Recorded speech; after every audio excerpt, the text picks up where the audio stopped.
I am satisfied that President Trump was never wiretapped by former President Obama. It's a terrible thing for him to say.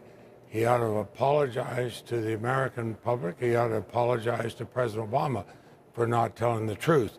You know, this idea that President Obama could have personally ordered a wiretap, I don't know why President Trump makes these outlandish statements. He knows they're not true. He knows he's not telling the truth when he says that. He ought to apologize. It makes you wonder what it is he wants to distract the American people from. There is no evidence, we have been told by you, by Republicans and others, that President Obama ordered the wiretapping of President Trump.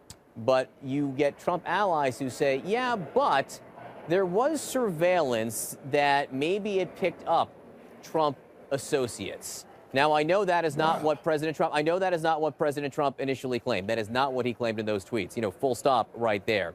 But is it a fair question to ask what was picked up in that surveillance and how does it relate to anyone connected to Donald Trump? Well, then the question is, was anybody connected with Donald Trump breaking the law? Were they doing things with, say, the Russians that broke the law? And if they were, what were they doing?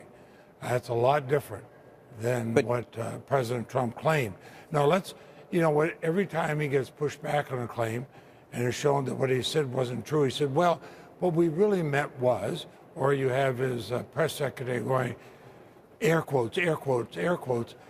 That's not the way to run the presidency.